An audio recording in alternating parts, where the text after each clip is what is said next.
আসসালামু আলাইকুম বন্ধুরা। দই খেতে ভালোবাসে না এমন মানুষ খুঁজে পাওয়াই কঠিন। আর বগুড়ার দই হলে তো কোনো কথাই নয়। তো কেমন হবে বগুড়ার দই যদি আপনারা নিজেরাই বাড়িতে বানিয়ে বগুড়ার দইয়ের স্বাদ গ্রহণ করতে পারেন, নিশ্চয় ভালো হবে। তো আজকে আপনাদের সাথে শেয়ার করব যে বগুড়ার দই এত জনপ্রিয় হওয়ার কারণ কি, বগুড়ার দইয়ের এত স্বাদ কেন, বগুড়ার দইয়ের যে উপরের মাথাটা থাকে ওইটা কিভাবে এত আকর্ষণীয় হয়, এত আকর্ষণীয় দইয়ের কালার কিভাবে হয়, সম্পূর্ণ এই ভিডিওতে আপনাদের সাথে শেয়ার করব। তাই আশা করছি ভিডিওটি জুড়ে সঙ্গেই থাকবেন। প্রথমে চুলোর উপরে একটি পাতিল তুলে দিচ্ছি। এবার পাতিলের মধ্যে 1 লিটার পানি দিয়ে দিব। এবার পানিগুলো ফুটিয়ে নিব। পানি ফুটে গেছে, এবার এর মধ্যে 1 লিটার দুধ দিয়ে দিব। অনেকেই ভাবতে পারেন 1 লিটার পানির মধ্যে 1 লিটার দুধ দিলাম কেন, সে কথা একটু পরেই বলছি। এবার দুধগুলো না ফোটা পর্যন্ত আস্তে আস্তে নাড়াচাড়া করব, যাতে নিচে লেগে না যায়। তো বন্ধুরা দেখতে পাচ্ছেন প্রায় 2-3 মিনিট পরে দুধগুলো ফুটে গেছে। তো এই অবস্থায় প্রায় 40 থেকে 50 মিনিটের মতো একেবারে হালকা জালে রেখে দিব। এতে কি হবে, 1 লিটার দুধের মধ্যে যে 1 লিটার পানি দিয়েছি সেই পানিটা শুকিয়ে দুধের কালারটা অনেক সুন্দর হবে এবং দইয়ের গুণগত মান ভালো হবে। বন্ধুরা দেখতে পাচ্ছেন প্রায় 50 মিনিট জালের পর পানিটা শুকিয়ে গেছে আর দুধের কালারটা অনেক সুন্দর হয়ে গেছে।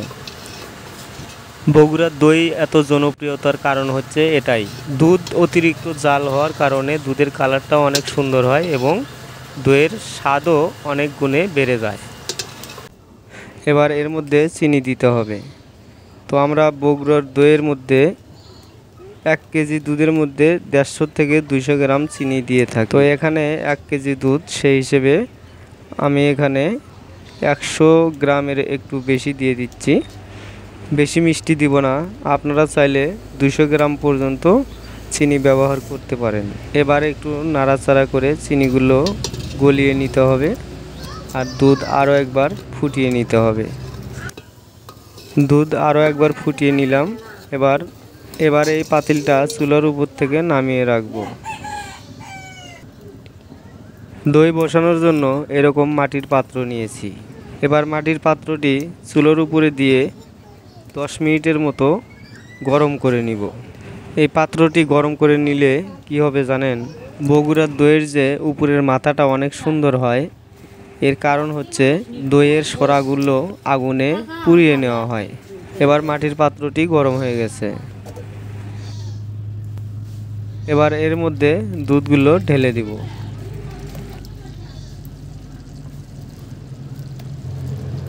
এবার কিছুক্ষণ পরে দেখবেন দইয়ের মাথাটা অনেক সুন্দর হয়ে গেছে। বন্ধুরা ফিরে আসলাম 10 মিনিট পর। এবার দেখতেই পাচ্ছেন দইয়ের মাথাটা কিছুটা হলেও সুন্দর হয়েছে। এই দুধের মধ্যে যে সরগুলো ছিল, মাটির পাত্রটি গরম করে নেওয়ার কারণে ওই সরগুলো উপর দিকে উঠছে এবং দইয়ের মাথাটা অনেক আকর্ষণীয় হয়ে গেছে। দইয়ের মাথাটা আরও ভালো হতো, সেজন্য আরও তাপমাত্রার প্রয়োজন ছিল। তো ওই তাপমাত্রা এখানে দেওয়া সম্ভব না। এবার এই দুধ ঠান্ডা করতে হবে। কি পরিমাণ ঠান্ডা করতে হবে, যখন দেখবেন এর মধ্যে আঙ্গুল ঢুকালে সহ্য হয়, তাহলে বুঝবেন পরিমাণ মতো দুধ ঠান্ডা হয়ে গেছে। এবার এরকম একটি পাত্রে 1 থেকে 1.5 চামচের মতো দই নিয়ে নিব।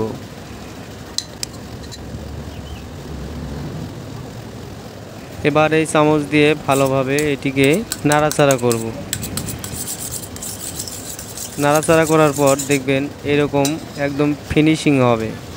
তখন এক্সট্রা যে একটু দুধ রেখেছিলাম ওইটা ঢেলে দিতে হবে। এবার ভালোভাবে নাড়াচাড়া করে মিক্স করে নিতে হবে।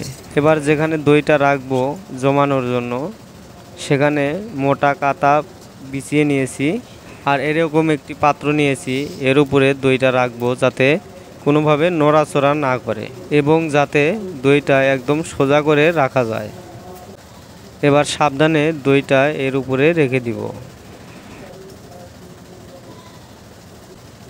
এবার আঙ্গুল ঢুকিয়ে দেখব যে আঙ্গুল সহ্য করার মতো গরম আছে কিনা। তো এখন যে গরম আছে তাতে আঙ্গুল সহ্য হচ্ছে। এবার দইয়ের সাথে যে দুধ মিক্স করে রেখেছি ওইটা এর মধ্যে ঢেলে দিব। এখন এর উপরে একটি গামলা দিয়ে রাখবো, তার উপরে একটি কম্বল দিয়ে দিচ্ছি। এবার আরও একটি কম্বল দিয়ে ভালোভাবে ঢেকে দিব। এভাবে প্রায় 8 থেকে 9 ঘন্টা রেখে দিব। বন্ধুরা, ফিরে আসলাম 9 ঘন্টা পর। এবার দেখার পালা যে দই হয়েছে কিনা।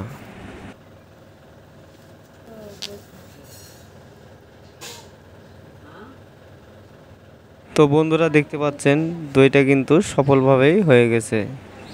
এবার খেয়ে দেখার পালা যে দইটা কেমন হয়েছে। তো বন্ধুরা, এই দইটা এখন আমি টেস্ট করে দেখছি যে কেমন হয়েছে।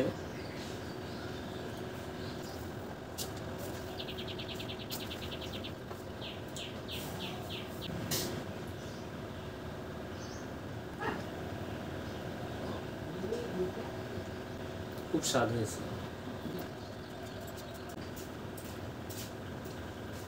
খুব স্বাদ হয়েছে, খুব টেস্ট হয়েছে। তো এরকম করে বাসায় দই বানিয়ে আপনারা খেতে পারেন।